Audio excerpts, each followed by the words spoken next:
Hello बच्चों, आज हम कक्षा 8 का प्रश्न नंबर 4 करेंगे, जिसके अंदर हमें एबे रेखाखंड पर एक समष्टभुज की रचना करनी है।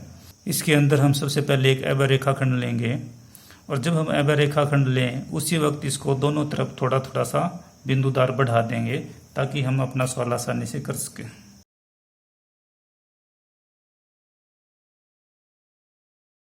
ये हमने एक एबे रेखाखंड ले लिया। जब हम ये एबे रेखाखंड लेंगे तो उसी वक्त इसको हमने दोनों तरफ कुछ दूरी तक बिंदुदार आगे बढ़ाना है। इसके बाद हम इसके दोनों तरफ प्रकार द्वारा 135 डिग्री का कोण बनाएंगे।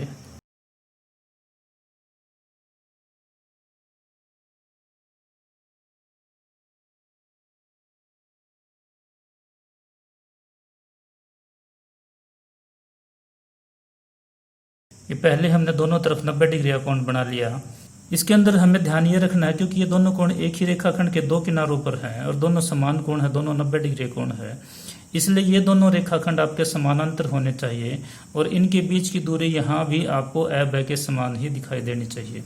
अगर आपको ये लगता है कि इन दोनों कोणों के बीच की दूरी ऊपर जाकर कम या ज्यादा हो गई तो इसका मतलब आपको कोण बनाने में कहीं ना कहीं कुछ ना कुछ गड़बड़ हुई है। अब हम जो बाहर की तरफ 90 डिग्री का कोण है इसके दो समान भाग करेंगे, जिससे ये कोण आपका यहाँ से लेकर वहां तक 135 डिग्री का हो जाएगा। इस तरफ भी ऐसा ही करेंगे और इस तरफ भी ऐसा ही करेंगे।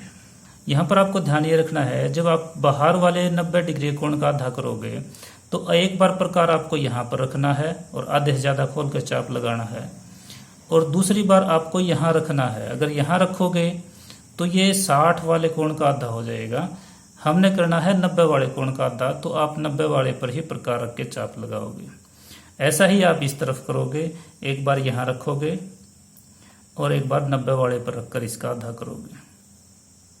इन दोनों को मिलाओगे तो आपकी अष्टभुज की दो भुजा और आ जाएंगी। यहाँ पर आप अंदर लिखना चाहो तो 135 डिग्री का कोण लिख सकते हो और बाहर लिखना चाहो तो 45 डिग्री का, क्योंकि ये बाह्य कोण 45 डिग्री का है आपका और अंदर का कोण आपका 135 डिग्री का और ये पूरा कोण आपका 180 डिग्री का हो जाएगा। इसी प्रकार इधर आप अंदर लिखोगे तो 135 डिग्री का और बाहर लिखोगे तो 45 डिग्री का। अब इन दोनों रेखाओं को आप एबे के बराबर काट लोगे।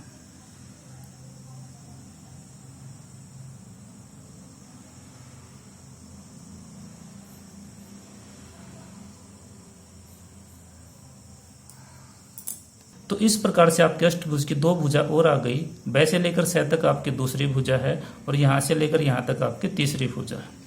अब हम यहां पर और यहां पर दो रेखाएं और खींचेंगे जो इन बिंदुदार रेखाओं के समानांतर होंगी।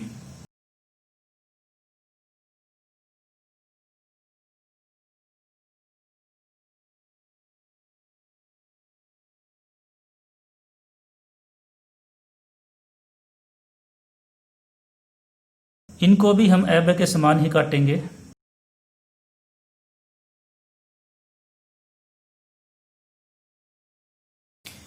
इस प्रकार से हमारी अष्टभुज की दो भुजाएं और आ गई।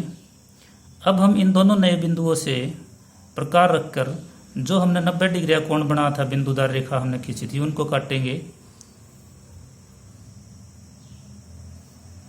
इनको मिलाने से अष्टभुज की दो नई भुजा और आ जाएंगी और इनको मिलाएंगे तो हमारी अष्टभुज की 8वीं और लास्ट भुजा मिल जाएगी हमें।